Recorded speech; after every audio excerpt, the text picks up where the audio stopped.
할렐루야. 거룩하고 복된 성일 저녁 찬양 예배, 우리 하나님 앞에 찬양부터 드리고 말씀 받겠습니다. 82장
제가 집사 때 혼자서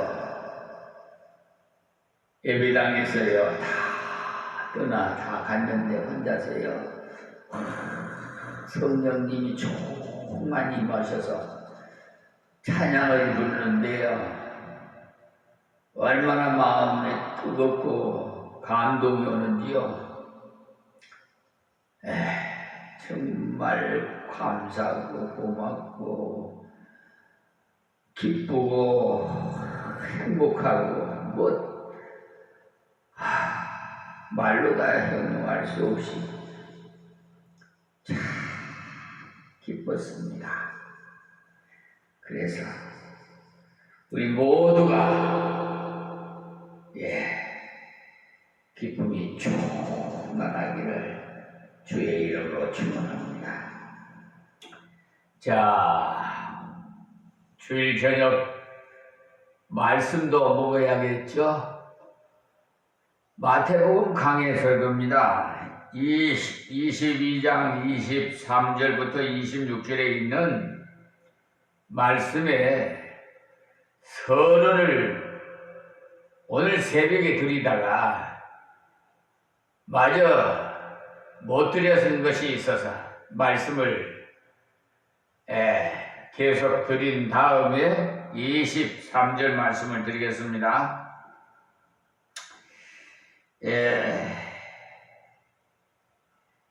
하나님의 뜻대로 산다고 해서 세상에 할 일을 안 하는 것이 아니라 오히려 더 잘하게 된다는 말씀을 드렸어요. 그 때문에 예수 믿는 사람이 헌금 때문에 세금 떼먹으면 안 된다고도 말씀드렸고요. 어떤 사람은 세금 덜 내고 그것으로 헌금 드리면 좋을 텐데 싶은 모양입니다. 하나님께서는 그것을 기뻐하시지 않아요. 세소가 된 교회가 더 많은 사람이 오면은 쉽게 직분을 주니까 세상이 교회를 조롱해요. 돈 좀 번 후에 교회 가겠다고요. 그래야 빨리 장로 되지요 라고 하는 사람이 있어요. 그 말은 돈을 좋아하는 교회를 욕하는 말입니다, 여러분. 예수님을 올무에 넘어지게 하려고 온 자에게 예수님께서 더 차원 높은 올무로 그들로 걸려 넘어지게 하지도 않으셨어요. 그리고 그들의 올무에 속아 넘어지지도 않았고요. 악한 자들은 속기도 하고 속이기도 하나 하나님을 의지하는 성도에게는 성령께서 때를 따라 할 말을 주십니다. 디모데후서 3장 14절에서 말씀을 보십시오. 변박할 수 없는 지혜로운 말씀을 그때그때 주십니다. 그런 상황이 지나고 나서 되돌아보면 그때 어떻게 그런 말을 할 수가 있었을까? 저는 그런 체험을 많이 해요. 지난번에도 한번 말씀드린 일인데 광야예배 15개월 드리는 동안에 우리 권사님께서 그러니까 그때가 거기가 약수터예요. 그러니까 하나님께서 주일날 15개월 동안 예배당도 없고 사모도 밤중에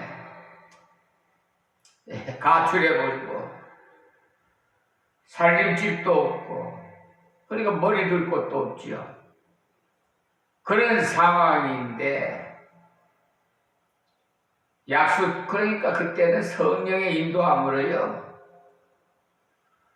약수터에도 가고 학교 공원에도 가고 저 갯벌에도 가고 또 저 기도원에도 가고 그래요. 그러면 막 하나님께서 성문을 열어주면서 예배드리라고 그러고 자기들은 소성에서 예배드리겠다고 소성전에서 참 15개월 동안요 정말 제 목회하는 과정에서 제일 뜨겁고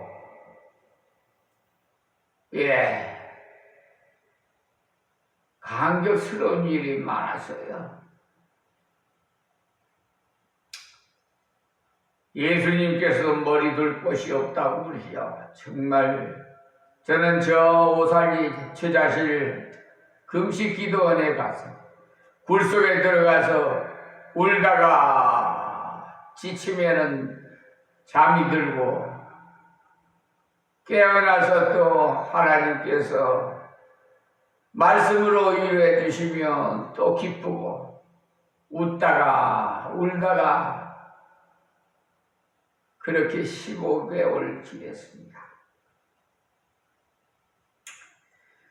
근데 강야 예배 드리면서 주일날 예배 드리고 나서 이제 만찬을 한죠. 그 광야에 베드리니까 그 나가서 그냥 야수터에서 그냥 밥을 해서 그냥 거기서 우리 같이 먹지요. 세 가정에서 봉구차로 그레이스 봉구차로 그때 그랬습니다. 그런데 우리 권사님이 그래요.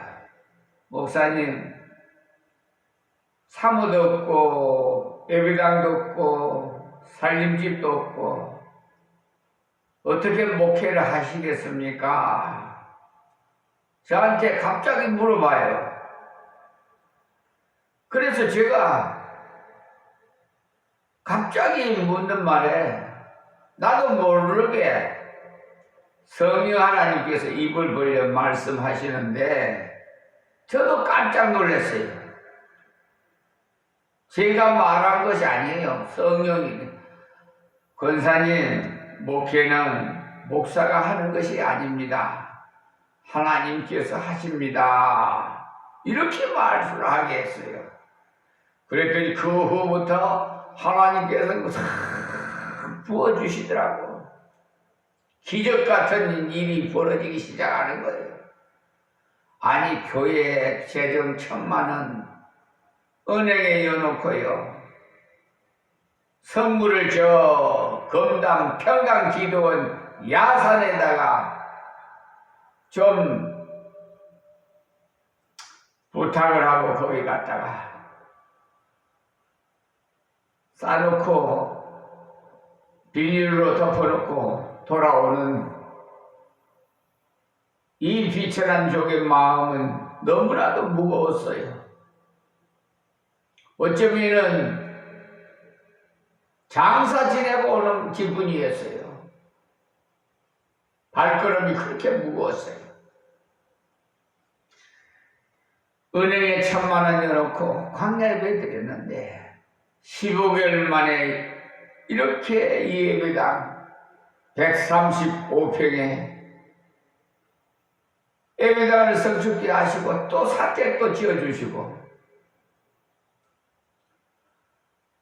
저는 멍석이라도 깔고 그냥 예배 드리면 어때 이렇게 생각했는데 또 예배당 지어줬죠.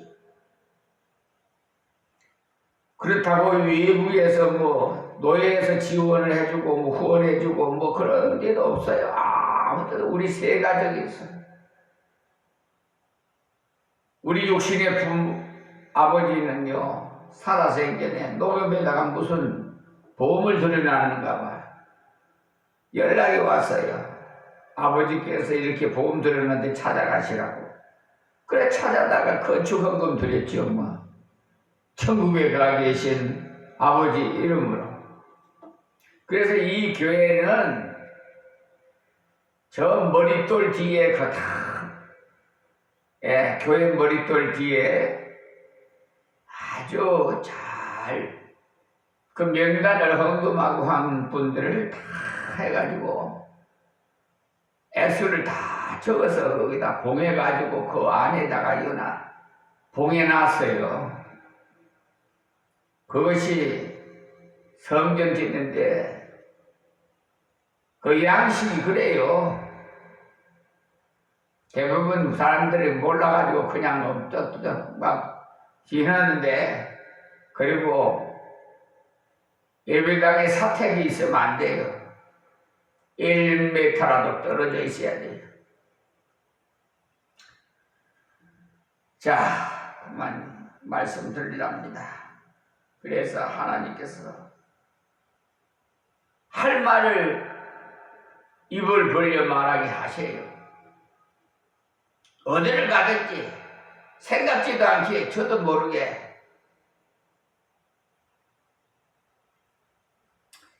어떻게 그런 말을 할 수 있었을까 싶을 때가 있어요.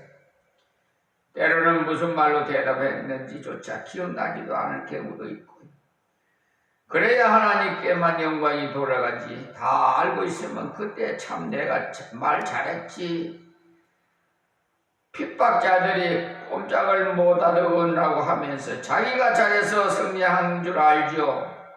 그러나 그때 정말 하나님께서 붙드셨지. 그랬길래 그런 결과가 왔지라고 하는 것이 정상이에요. 그 때문에 기억하고 있는 것도 은혜지만은 잊어버리는 것도 은혜입니다. 그러니까 목사가 또 필요하죠, 뭐. 어떤 분은 들었는데도 잊어버렸다고, 그건 뭐, 염려할 거 없다고, 걱정할 거 없다고, 거의 또 정상이라고 그랬어요. 그래야 또 목사가 다시 말씀을 먹이죠.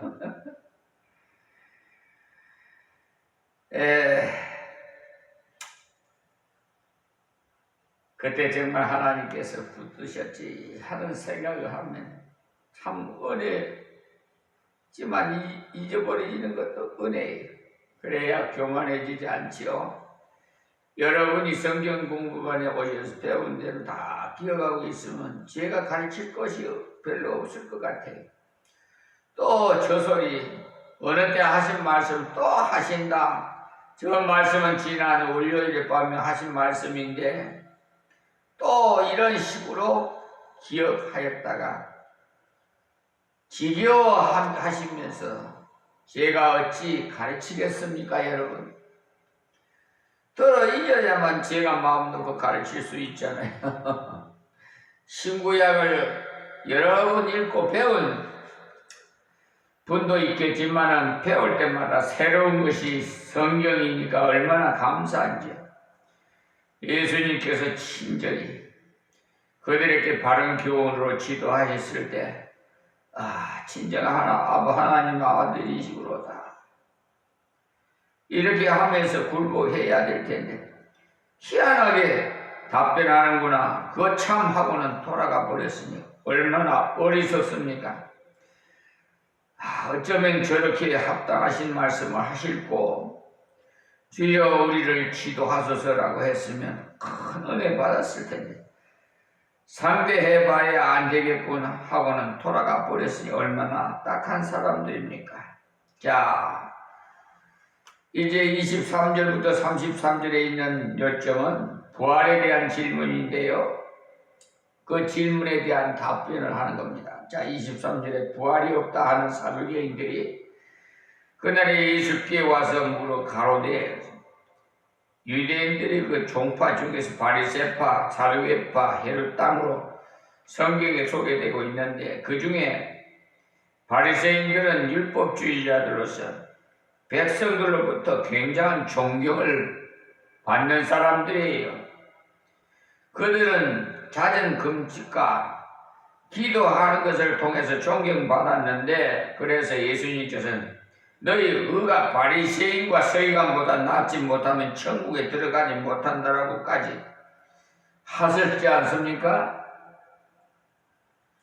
그 말씀은 너희 힘으로는 도저히 천국 갈 수 없다는 말입니다.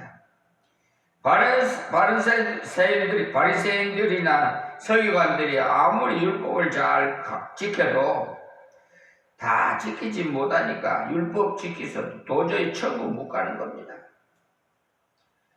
그러나 예수 그리스도를 의지하면 완전한 의를 얻게 되니까 구원을 받는 것 아니겠습니까? 이 사두개인들은 현세주의자로서 지금으로 말하자면 신신학자들이 이들은 천당도 없고 지옥도 없고 천사도 없고 이 땅뿐이라는 생각합니다.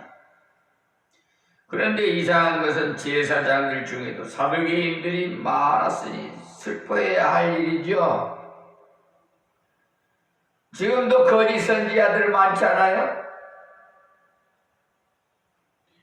참 지역해도 신천지 뭐 40년 뭐니 하면서 쪽지를 또 교회 앞에다 갖다 놓고 갔더라고. 참나. 저 외곽에 있는 간판에다가는 또 카메라가 없으니까 거기서는 그냥 붙이는 걸로 그냥 간판에다 붙여놓고 가더니 참. 여기 교회 예배당 현관에다가 카메라를 달아놓으니까 이제 붙이지를 못하고 거기다가 던져놓고 갔더니 참 지겨워요. 그 신천지 같은 게 참 그냥 그저 게시판에다가 그저 써놨는데 신천지에 대해서 그 참 그래도 축자 살려도 못해. 그거 참 희한해. 그 쓸데없는 거 자꾸 보내는 사람들도 많아요. 뭐 그런 거는 난 하나도 해당되지 않는데. 이 사도계인들은 현세주의자래. 그러니까 지금 말하면은 참 이단자나 뭐 사입이나 똑같은 거지 뭐.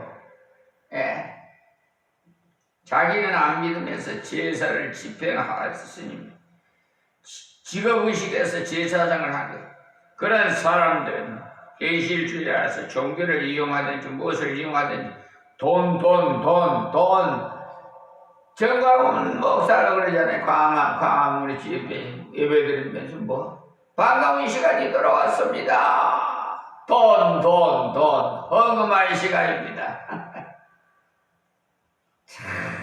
그런데 거기 갔다가 헌금하는 사람들 정광훈 목사의 박스 주워다가 팔아갖고 돈 노인네가 다 거기다 갖다 바친데 강화읍에 상가가 2개 있거든요. 크게 관리자가 나한테 얘기를 해요. 그래서 내 쫓아버렸다고 그러더라고. 하여튼 보통 미쳐도 완전히 미쳐버렸어. 그런 사람들은 정광훈 목사한테 딱 붙어버린 거야. 그러니까 미쳤다는 말은요 붙었다는 말이거든. 반가운 시간이 우리 하나님 만나는 시간이지 무슨 너무 헌금하는 시간이. 나 참 직업의식에서 제사장을 하는 것들, 목사하는 자들, 싹군들, 그런 사람들은 현실주의라서 종교를 이용하지 무엇을 하든지 돈벌이 하는 사람들. 요새 이런 사람들 누구는 어디에서 교회 차렸단다. 요새는 교회 차리면은 이런 말까지 해요. 그런데 사실은 참 개척하기가 힘듭니다. 이게 대형 교회도요 교인수가 적어요. 교회 다니기가 싫대요. 왜 그런지 압니까? 교회가 세속에 물들어서 그래요. 이방인들이 뭔지 알아요. 귀신이 뭔지 알아요. 그러니까 사도계인들과 같은 자들이 요즘도 많다는 것을 알 수 있어요. 그런데 이 사도계인들이 세력이 대단해요. 그렇지요. 이단 세력들이 대단하잖아요. 바리새인들은 존경은 받았으나 소위 세상 권력은 크게 없는데 그 이유는 그들은 현세적인 것보다도 내세적인 것을 좋아했기 때문에. 그러나 사도계인들은 현세주의자들이다 보니 세상의 권력을 다 움켜쥐었던 거예요. 미국의 피신학교가 1939년에 전까지만 해도 보수적이었는데 1939년을 기준해갖고 신신학으로 변질되다가 지금은 완전히 신신학으로 물들었다고 합니다. 우리나라에도 지금 대통령 선거 6월 3일 하죠. 근데 국회의원 국민의당에 힘에당에 있다가 민주당으로 왔더라고요. 이번에 민주당으로 왔다고. 보수 정치가 지금 보통 문제가 아니야. 그러니까 진보다 진보 이런 모르겠어요. 나는 그럼 열도 아니고 야도 아니고 우도 아니고 자도 아니고 오직 예수파니까 뭐 그런 게 별로. 나는 예수님만 그냥 봐요. 그래서 투표할 때도 예수님 시키는 대로 투표하고요. 내 의지대로 하는 게 아니라 예수님 시키는 대로 한다 이 말이에요. 투표는 해야죠. 주권이 포기하면 되겠어요? 국민의 주권인데. 이번 투표 꼭 해야 돼요. 다들. 그럼 자기 주권 포기하는 거랑 똑같은 거예요. 나중에 원망하지 말아요.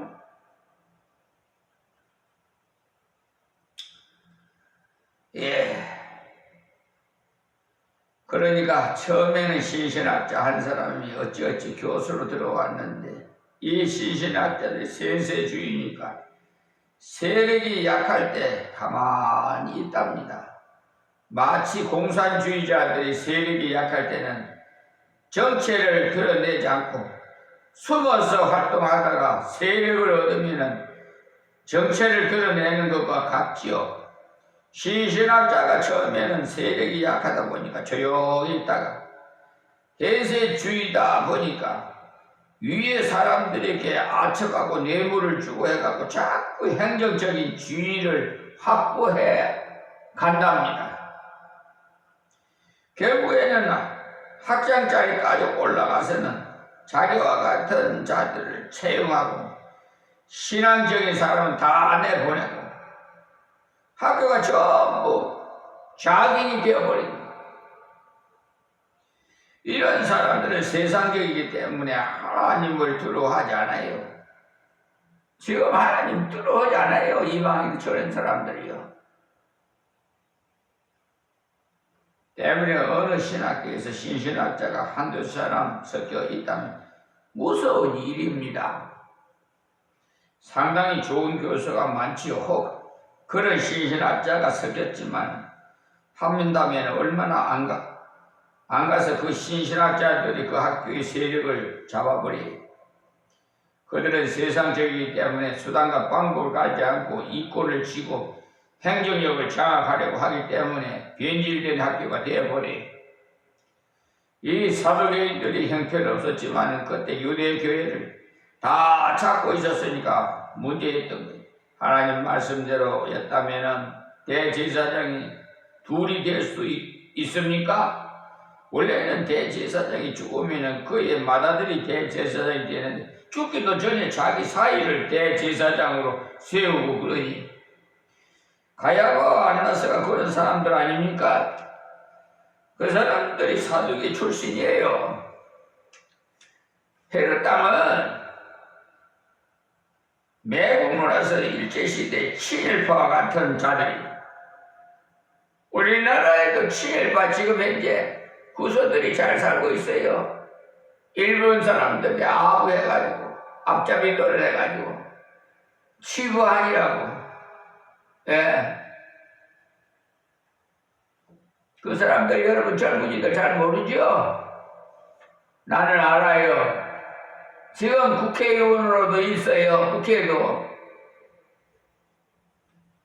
정치하는 사람도 있어요. 바리새인들이 가이사에게 세를 바칠까요 말까요 하는 질문을 했다가 실패해 떠나고 나니까 사도교인들이 왔어.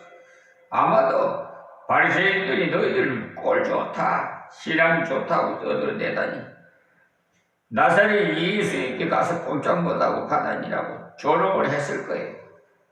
공부는 바리새인보다도 사도교인들이 더 많이 했어. 지금도 신신학자들이 사람들 중에 공부 많이 한 사람이 많아요. 지금도 말이야 어느 학교 명예교수로 있다고 그 사람이 말 한마디 하면은 꽉꽉 넘어가더라고. 정치에 뭐 좀 한마디 하니까 그 사람 말 편을 듣더라고. 아이고 어리석은 백성들.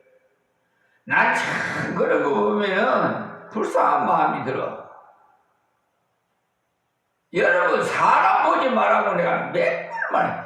사람 보지 말고 사람 말 듣지 말고 아무리 명문대학교 교수고 박박사라도 저 김진용 목사 원로 목사고 또 박조준 목사 이 원로기 그런 분들의 말씀 듣지 마세요. 지금 어떤 상황인 줄 알아요? 나는 존경했던 분들이 그렇게 나 정말 실망했어요. 연세가 드시니까 조금 뭐 좀 잘못되어 가는 것 같기도 하고 정상적이라면 그렇게 못할 텐데 그런 생각도 들고 그래요. 근데 어쨌든 간에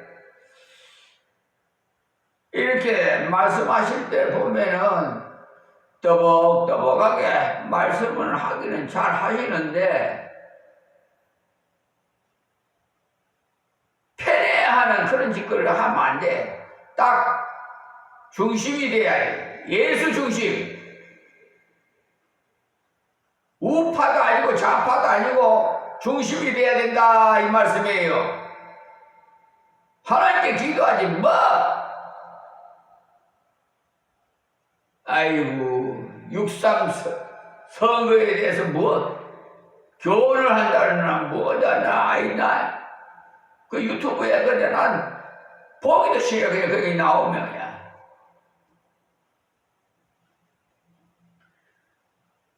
선거법 위반으로 세고락을 안 차는 건가 모르겠어. 그런 거 편을 들으면 선거운동 하는 거 아닌가 모르겠어. 나는 그냥 참 아부하는 사람들 제일 정말 그분의 인격을 더 이상 말씀 안 드리겠습니다. 철학적, 문학적, 쩍쩍쩍 하니까 무엇이 있는가 싶어갖고 속기 쉬워요. 그들의 말이야 매끈매끈하죠. 현 정권에 대해 날카롭고 뭐 젊은 사람들은 그런 사람을 말 듣고 시원하더라고. 그러나 하나님의 종이라면 말씀을 가르쳐야 되지. 어디에서 정치하는데 말을 듣는 거예요. 그건 목사짓 하지 말고 정치는 하든지.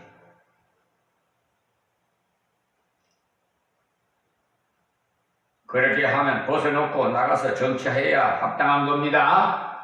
오늘 여기서 말씀 뵙겠습니다. 하나님 감사합니다. 고맙습니다.